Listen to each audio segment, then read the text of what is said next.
Okay, let's go. Chapter 17, Her Father's Love. Mom, please. Dougie J, I've told you. We just don't have time to stop by. They had no sooner stepped out of the Warrens' home after spending a pleasant afternoon at the river when Dougie J started pleading to see his grandparents, Papa Joe and Gammy Kate. But gaw, Mom, we're right here in town. It was Dela's turn to whine. They're not expecting us, and it's dinner time. I doubt if Gammy has enough food for all of us to just drop by. But I want to show Papa Joe my new baseball Grandpa gave me. Dougie was being relentless. Dela kept the pressure going with, we don't have to stay for dinner, Mom. Can't we at least stop by and see them? You know, Archer was kind enough to bring us up here to see Grandma and Grandpa Warren. I don't think he has time to run us all over Minnesota. Jody felt guilty using Archer as a scapegoat to try and get out of having to see her parents. But she hadn't seen her father since she had broken the snowblower, and she didn't want him to humiliate her in front of Archer and the kids. In unison, Dela and Dougie turned to look at Archer, begging with the innocent manipulation of children's faces for him to agree. Jody knew Archer was between a rock and a hard place. She wanted to be fair and let the children see both sets of their grandparents, since they lived in the same town. But she also knew that the visit would be a bad end to a good day. In the end, though, it was the pitiful little faces of her children that did him in. Don't worry about me. I don't mind dropping in and seeing your parents, Jody, he said as he turned his face slightly away. Archer, really, you don't need to do this. Jody's tone was pleading as she silently urged him to look at her so he could see the desperation in her eyes. It's really no bother, Jody. Why don't we go over for a few minutes so the kids can see them, and we'll still be able to make it home early. This had the distinct impression he was lying. But that was it. She was outvoted. There was nothing she could do without making it obvious she didn't want to go and having questions asked. Maybe she was blowing things out of proportion, she hoped. One thing she could be grateful for was she knew her father dearly loved his grandchildren and had never transferred any of his feelings for her to them. She relented with, if you're sure you don't mind, I'll guess we'll go over for a little while. It took so much effort to say the words she used every last bit of her breath being expelled from her lungs to get it out. All right, children, we'll go over, but we can't stay long. Understand? Yay, came the shouting excitement from her two younger children. Lexi had not participated in the back and forth. Jody had noticed she had been particularly quiet after lunch. She had been so animated at her grandparents, and it had given Jody some hope that her usually reserved daughter had just been going through some teenage phase and was finally outgrowing it. Unfortunately, her feeling of hope did not last long, as Lexi was back to her old self within a matter of minutes, 10 to be exact. From the end of lunch to everyone meeting down at the river, Lexi had once again transformed back into her aloof, distant self. Hoping she was reading too much into her daughter's quiet demeanor as well, she decided to question Lexi. Maybe she wasn't feeling well. It wasn't something Jody hoped, but in the deep recesses of her guilty mind, she thought it could be a way to get out of the visit to her parents. Lexi, are you not feeling well? You've been quiet all afternoon. If you don't feel well, we can forget about the visit to your grandparents and take you right home. No, Mom, I'm fine. I'd like to go over to Gammy's. I was just a little tired at the river, and I think the sun just took it out of me, that's all. And lunch was so big I got drowsy and I swam too long. You know?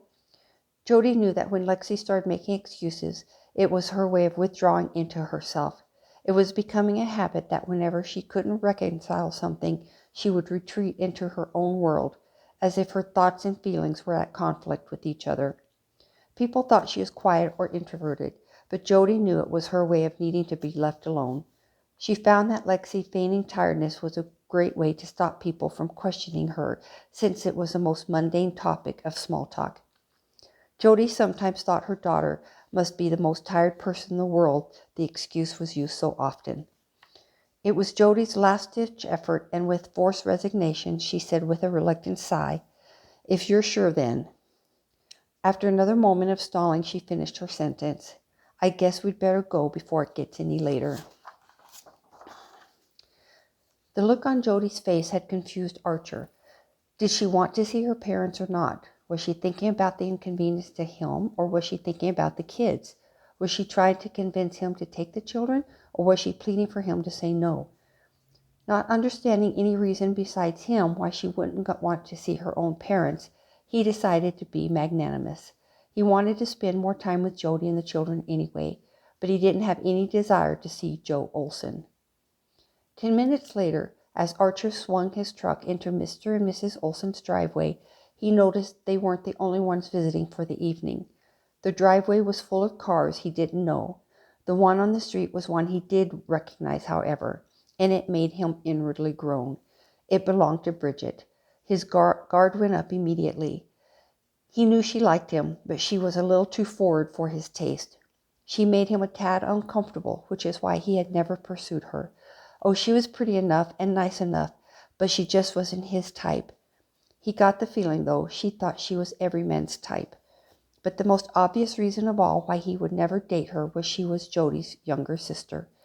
He wasn't so much a coward to admit, at least to himself, Bridget was not the sister he wanted. Oh my, it looks like the whole family is here, Jody commented on a quizzical note. Yay, I can show Kevin my new baseball too, Dougie squealed. Just remember, children, we can only stay a little while. She turned to Archer and apologized. Archer, I had no idea my sisters would all be here. I'm so sorry. Don't worry about it, Jody. I know you didn't know, and I don't mind, really. Archer found that if he just thought about Jody, it made the lies easier to say. Dougie J and Dayla bounded from the car as soon as it stopped and ran straight through the front door without knocking. Gammy, we came to visit, Dougie J shouted as Archer, Jody, and Lexi followed at a more halting pace. Katie Olson had been walking past the living room headed for the backyard when the front door banged open. Oh my, what are you doing here? Her surprise was genuinely happy. She stopped in her tracks and held open her arms. Come and give your Gammy a hug. She hugged her grandchildren with such force it always made them gasp for air. We were visiting Grandma and Grandpa Warren and had to come and see you too, Dayla offered as she gathered air back into her lungs. I was just telling Father this morning how I wish all my girls could be home, and look at here, there they are. Kevin, Sarah, come see who's here, she yelled at her other grandchildren. Archer was very fond of Katie Olson. He didn't know if it was the way she always seemed happy to see him or her Minnesota niceness with her thick Norwegian accent he found so cute. Although it took him great concentration to understand her, he loved listening to her talk. He found her completely charming and returned her embrace when she addressed him. Hello, Mrs. Olson. It's nice to see you again. Now, Archer, what do I have to do to get you to call me Katie? The rest of the family came through the back door in one big group. He stood back and watched as Jody's sisters, niece, and nephew all came in, followed by her father. The yipping and yelling and the jumping up and down by the cousins made such high-pitched noise it made Archer cringe. Oh my goodness, Katie Olson laughed. I didn't expect this, don't you know. What the noise in this house, you could wake the dead. Why don't the kids go out back until dinner? But you boys try and keep them from getting dirty. Hello, Mother, Jody said timidly as her mother turned toward her. Archer was perplexed by her shy demeanor in front of her family. Jody, there's my girl. Joe, look who's here, Katie yelled as she grabbed her oldest daughter in a hard hug that included a little swaying motion and a kind of loving dance.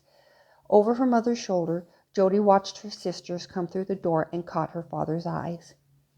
Hi, Daddy, Jody said shyly when her mother finally let her go. She went to him and gave him a quick squeeze. He gave her a half-hearted pat on the back where only his shoulders touched, and his head was bent back at an odd angle. Archer noticed this strange encounter as he watched Jody's face. The offhanded hug by her father didn't seem to bother her. But Archer found Mr. Olson's behavior odd and the non-existent hug insulting, as if any affection shown on his part was made out of protocol and not true affection. Jody then turned to Nora and gave her a hug with such a look of relief on her face, Archer could tell she was happy her sisters were there to cushion the evening. "Hi, Jody. Where you been hiding?" Nora said teasingly. "We haven't seen you all summer." "I'm sorry. I've just been really busy with Doug traveling so much. You know how it is. Is Adam here?" "No, not yet. He's at his weekly baseball game. Lord knows he can't miss a practice. You'd think he was trying out for the minor leagues the way he's so dedicated to that team. He should be here in a little while, though." Nora turned to Archer. "Hello, Archer. It's nice to see you again. Nora, how have you been?" Interrupting the greeting, Bridget slid into the room with a roll of her shoulders, followed by swerving hips. She squeezed herself between her two older sisters. "Jody, aren't you going to give me a hug?" It always surprised Archer when he would see the three Olsen sisters together because they looked nothing alike. Jody was petite with a stylish blonde haircut and the curves of a woman. Bridget had long mousy brown hair that hung to the middle of her back and offset her small frame. She had just enough curve so a man knew she was full grown. And Nora's hair was short and dark, and she had a more portly body. The thing about Nora was her nose. The tip of it twitched when she talked as if there were an invisible string attached from her upper lip to the tip of her nose. It reminded him of a rabbit. It was hypnotic, and Archer would watch it move with every sentence until it started to drive him crazy. He couldn't concentrate on what she was saying from watching her nose constantly bob up and down. To keep from appearing rude, he started staring at her forehead when she spoke. "Bridget, of course." Jody gave her youngest sister a tight squeeze and quickly looked down to see what she was wearing. Held together by a blue strip of cloth and a wish, Bridget was sporting a thong bikini so small Archer was embarrassed to look in her general direction. Even though she had on a swimsuit cover-up, the material was made of sheer white lace and did nothing to hide Bridget's butt and breast as the strings worked overtime to keep her inside its confines. Bridget turned from her sister and addressed Archer. "Archer, how nice to see you again. Is Jody dragging you around to see the family?" She walked up to him and with her body pressed solidly against his front, reached up to put her arms around his neck and gave him a seductive hug. Unashamed of who might be watching, she oozed sexual charm that bubbled to the surface like an artesian well bursting through layers of dry earth. Archer had no choice but to bend down to meet her height and hug her back. Her semi-nudity made him uncomfortable. He didn't know where to look that would make it obvious he noticed her.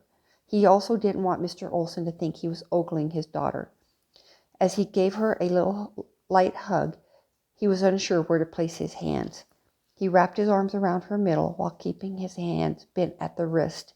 He held them so high they looked broken. He could feel her breast pressed up against his chest and her tiny frame in his arms. But her build was so petite and her breast so small it was like hugging Dela, or any 14-year-old who hadn't quite developed yet. But Bridget was not 14, and she knew how to entice men. She held the hug a little longer than was comfortable for him, and with a sexy lift of her shoulders that even Marilyn Monroe would have envied, pressed herself a little harder against his chest without letting go. No one was paying attention to them, so no one but Archer knew of her move. Archer quickly stepped back when her hold on him was over. With a gulp of nervous swallowing that Bridget mistook for desire, he willed himself to look anywhere but at the tiny lace cover-up she was wearing and the bright blue string that had found its home in the crack of her behind. He had noticed it when she had turned toward her sisters, but now it was like a beacon taunting him to look. Between the shining glare of Bridget's butt cheeks and Nora's twitching nose, Archer didn't know where to look. He decided his safest bet was to finally acknowledge Mr. Olson. "Mr. Olson, sir, nice to see you again." Joe eyed Archer like a cop eyeing a suspect who was unsure of his innocence. "Archer," is all he said as he held out his hand to be shook. Archer got the feeling he had just been found guilty of some unknown infraction. He told himself he was letting his imagination run away with him, but the hard stare from Mr. Olson was making each moment more and more awkward, so that soon he couldn't even look at Mr. Olson. He felt he'd been thrown into a pit of thorns with no way of climbing out. Katie stepped up and saved him from the uncomfortable stare. Joe, isn't it nice to have all the girls home? Bridget, go and get some clothes on now. We have company. Oh, Mother, Bridget said with a roll of her eyes. Archer has seen a woman in a bikini before. She turned and gave Archer a wink, as if to say, Mom is so old-fashioned. Never mind that. We're going to eat soon, so you just put on some clothes before you come to the table. Oh, all right. Bridget turned and began sauntering out of the room, convinced all eyes were on her retreat. Before leaving the room entirely, she turned to her niece. Lexi, want to come and see my new boots I got for fall? Sure, okay. Lexi proceeded to follow her aunt out of the room. And I'll let you try on one of my other swimsuits, too, Bridget cooed. Just don't dawdle, Katie said as she turned to go back into the kitchen. Dinner is in 10 minutes. Afraid they would be made to stay longer than she wanted to, Jody quickly spoke to her mother's retreating back. Mother, we didn't come for dinner. We don't need to worry about us. Oh, don't be silly. Of course you are staying. Yes, don't be silly, Jody, Nora mimicked her mother. I'm sure Archer and the kids are hungry even if you're not. It's just that we only intended to stop by for a little while so the kids could see Mom and Dad. I wasn't expecting to find anyone here. What is everyone doing here anyway? Is something special going on or something? The same reason you're here. A quizzical look drew Nora's eyebrows into a deep frown between her eyes. Planning our trip to Vegas with Dad. I didn't think you were ever going to get here either. I'm sorry. I don't know anything about a trip to Vegas, Jody said. What are you talking about? We've been planning this for a month. Dad's going to a conference and asked us to go. Nora turned to her father, confused. Daddy, didn't you tell Jody? Oh, well, I meant to until I heard Doug was traveling. Then I knew she wouldn't have time to go.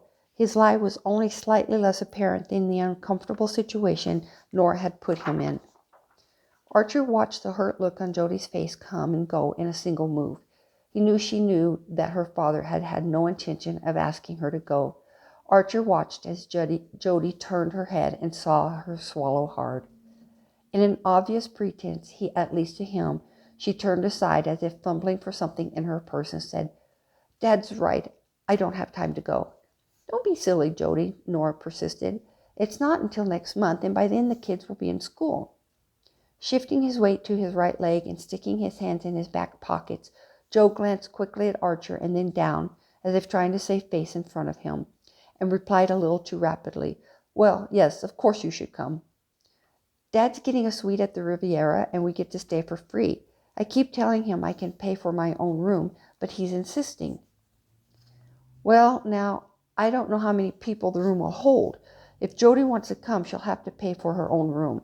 Mr. Olson's gaze was suddenly anxious and hard. Then I'll stay with Jody, and maybe we can get a suite that connects. What do you say, Jody? Want to come? Watching Jody's face and the rapid blinking she always started when she was upset or nervous, Archer knew she was trying desperately to figure a way out of the hurt her father had caused. Jody hemmed and hawed and fidgeted with the end of her hair. Nora stared at her, waiting for an answer. Her father suddenly decided his shoes were the most fascinating things he had ever seen. Archer watched the interaction between Joe and his daughters, not believing what he had just witnessed. 2 of his daughters had been invited on a trip, and Jody hadn't even been given a second thought. Archer was becoming livid. If he didn't dislike Jody's father before now, this obvious snub had him despising Mr. Olson. Archer knew immediately Jody needed help, so he quickly came up with a lie to help save her. Jody, I don't mean to overstep my bounds, but doesn't Dougie J have a tournament next month? But we haven't even told you what day we're going yet. Maybe it won't fall on the same weekend, Nora reasoned. No, but I've been helping to coach the team since Doug has been out of town, and he told me he wants the kids to practice as much as possible. And then if their team wins, they could end up playing most of the month. Jody stared at Archer, relief brightening her eyes. Yes, that's right, and we still don't know how much longer Doug is going to have to travel back and forth to California. He thinks it could go well into fall, and I can't possibly expect Archer to continue to help out. I'm going to have to take over pretty soon. Besides, someone will have to be home with the kids when they get out of school. A little put off, Nora huffed out a reply as if she were blaming Jody for some offense. Well, that's too bad. You're going to miss a good time. We're going to go to a couple of shows, go to the casinos, lay out by the pool. What is everyone talking about? I heard the word pool. Bridget regained the attention of the crowd when she walked back in from the bedroom. She had changed from the tiny thong bikini to a pair of tight cut-off Daisy Dukes with a strategically placed hole on the back part of the bottom part of her left butt cheek, proving she was going commando. A pink cotton blouse, which was missing the first top 2 buttons, was tied at her waist just above her belly button. We're talking about Vegas, Nora answered, a little testily. That's why I'm trying to get a tan now, so I don't look like a typical Minnesotan. Aren't you coming, Jody? Bridget asked. Like I was telling Nora, I just can't get away right now, with Doug traveling and all. At that moment, Nora's husband, Adam, came through the door. Headed directly to his wife, he kissed Nora on the cheek, then turned his attention to the group and spotted Archer. With a smug smile at his sister-in-law, he asked, So, Jody, have you replaced Doug with a new husband? I'm sorry, Jody asked, confused. Well, why else is Archer here? Has he taken over Doug's duties? It was like opening the floodgates of who could torture Jody the most, Archer noticed, as Nora joined in with her husband. Of course not, Adam. Jody can handle 2 men. Can't you, Jody? Maybe Doug doesn't even know you're here with him. Is that it? Maybe I should call him and tell him what's going on, Adam continued. Archer, too, stood, too shocked by the innuendo, and wondered why no one was telling Adam to shut up. He looked over at Bridget, who was giggling behind her hand. He looked over at their mother as she walked back into the melee, but she simply looked down at her apron like nothing out of the ordinary was going on. Her behavior was duplicated by Lexi, except Lexi was pretending to suddenly be interested in family photos on the wall. When he looked at Mr. Olson, he sensed an underlying tension as the older man's face got redder and angrier with each passing second. Good, Archer thought. Someone in this dysfunctional family is reacting normally. Adam, Doug is perfectly aware of Archer helping me. He's the one who asked him to, Jody defended herself. Oh, come on, Jody, I'm only kidding. No need to get your panties in a bunch. Panties in a bunch, Bridget whispered under her breath as she suppressed a giggle. Jody never could take a joke, she added. This seemed to reignite the fire under Jody that Adam had started. Nora added to her younger sister's insult. Yeah, Jody has always been the sensitive type. Wah! We never could joke with her that she wouldn't get upset. Jody kept her head down as if her eyes had a mind of their own. They began the rapid blinking. Well, I think that's enough of everyone picking on Jody, Archer said briskly. Archer, Jody knows it's just a little innocent teasing, Bridget explained. Besides, she's always been so oversensitive. I was never sure who the baby of the family was, me or her. Oh no, now she's starting that ridiculous blinking she does whenever she gets upset. Maybe we'd better stop before she starts to cry. This coming from the nose twitcher. Jody needs to learn to take a joke, her father piped up. She can dish it out, but she can't take it. No disrespect, sir, but I don't really see Jody dishing anything, Archer said as he looked Mr. Olson in the eyes. Jody looked up at Archer, surprise showing in her eyes. He could tell by her shock that no one had ever defended her before. Everybody just needs to calm down, Mrs. Olson declared tentatively, looking over at her husband to gauge his reaction to Archer's comment. Now, who is ready for dinner? Some hot dish and coffee, maybe. Oh, all right, Mother, Bridget said reluctantly. I'll help you and get the coffee. Before she left the room, however, she turned back and addressed her sister. Jody, do you want coffee or your usual coffee-flavored milk with water? She must have thought this was funny because she laughed as she followed her mother out of the room. What was that all about? Archer wanted to know. Well, you see, Archer, Jody thinks if you add about a 4th teaspoon of coffee to hot water, then she can call it coffee. But then she adds so much milk to it you can't even tell it's coffee, Rabbit Girl explained. Yeah, Adam added. Then she dunks her bars or toast or whatever she can find in it and calls it dessert. That's how she got the name Milk Toast. Concurring with her husband, Nose Twitcher explained, It was actually Adam who gave her the name, but we all think it fits perfectly. I personally think it's kind of clever, but then Adam has always had a quick wit. You would, Archer thought. Well, I do have to say that I've been told I'm pretty funny. But Nora is a smart one because she's the one who pointed out Jody's silly habit in the first place. Archer stood and contemplated this a bit, always amazed at how one person always thought another person was intelligent or clever or witty just because they agreed with something they'd said. But this was taking things too far, he fumed. They were making fun of how she liked her coffee like a couple of high schoolers. The whole thing baffled him. They had seemed all right with Jody individually and had even showed caring about her not going to Vegas. But when they got in a group, it was like watching a pack of wild dogs circling a wounded deer and tearing at its legs, waiting for it to fall to the ground, and Adam seemed to be the alpha male. He couldn't take any more. He turned to Jody. You know, Jody, do you mind if we skip dinner? I really do have to get home. Oh, please, Archer, Nora said with a smirk. Are you going to be oversensitive too? Jody knows we're just kidding. Oh, no, Nora, I understand you all think it's all in good fun. His tone was laden with condescension. I really do have to get home, though. I have practice in the morning, and I know Jody has to get Dougie J to practice and Dayla to swim class. Archer couldn't help adding an extra barb for Adam's sake. You know the schedule of a pro player is pretty strict. No, not at all. I understand. Jody reacted so quickly she almost ran into the wall trying to get to the kids who were still in the backyard. Children, she yelled, we need to get going. But gaw, Mom, we haven't even eaten yet, Dayla whined, coming through the back door.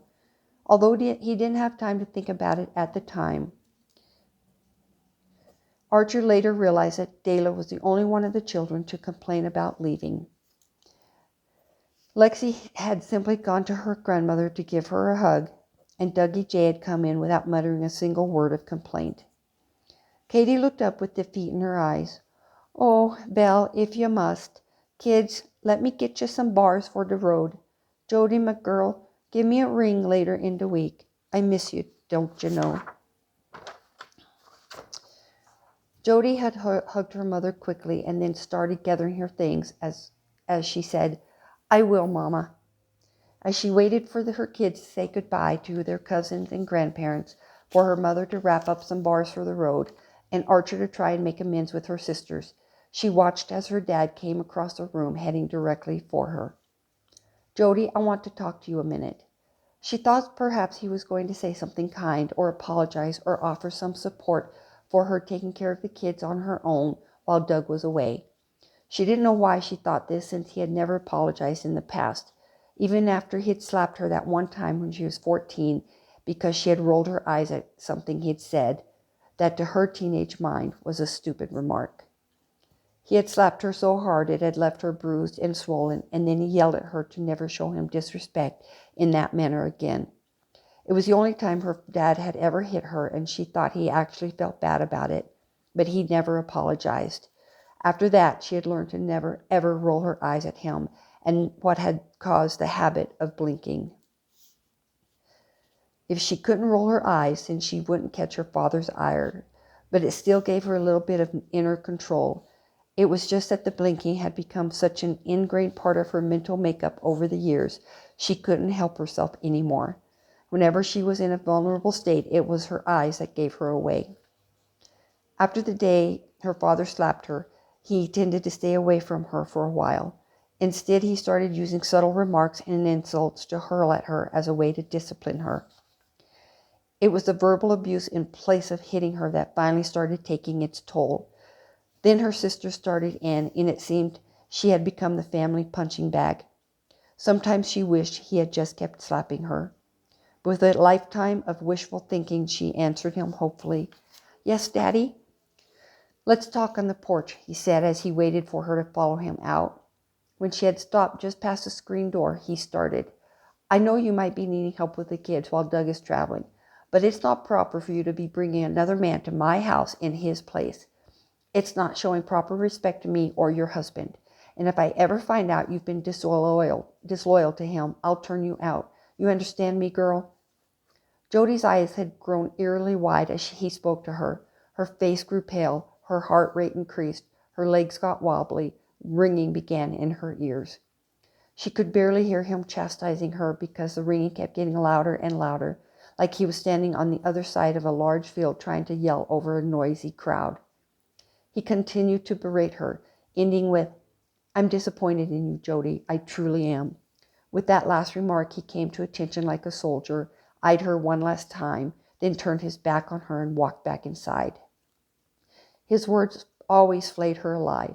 Every insult made her feel like she was dying skin cell by skin cell. He had hurled them at her so fast and razor sharp, she didn't feel the cutting hurt until he walked away. She grabbed hold of the door jamb so she wouldn't sink to her knees and into the abyss of her father's cruelty. His words had stunned her to a point so sharp she didn't know how to react, so she stood by the door, dashed of any hope of her father showing her some kindness and his continued disappointment in her, no matter what she did. Now he had accused her of cheating on Doug. Jody was humiliated when she turned and saw Archer staring at her just inside the door. She wondered if he had heard what her father had accused her of, but the look on his face was one of pity, not anger. Was it for the jokes her family had made at her expense, she wondered, that warranted his pity? His pity for her being the butt of their jokes? She was always the butt of their jokes, though. She thought of all the family gatherings, all the holidays where she felt depressed from their attacks, all the times she prayed Doug would stop them, only to realize Doug was part of it. It seemed the whole family reveled whenever they got together because it was their chance to gang up on her. Innocent teasing? Jody remembered them saying. It had never been innocent. Every time she'd ever tried to defend herself, the insults would get worse and the name-calling became more personal. It left her feeling like she was surrounded by a firing squad begging for her life. It only made everyone react more aggressively, and the teasing got more vicious. She soon learned to just keep quiet, endure the hurt, and pray for it to end. A self-preservation habit she had learned to accept. As usual, though, her body started its familiar tingling, which indicated she was not controlling her emotions as well as she had hoped. Now, standing and looking at Archer through the screen, she realized that no matter how old she got, she was doomed to forever be stung by their father's words and his disappointment and cruel remarks. Remarks like sharp barbs that would continue to dig deeper and deeper into her skin until maybe one day they would simply sting her to death. See you later.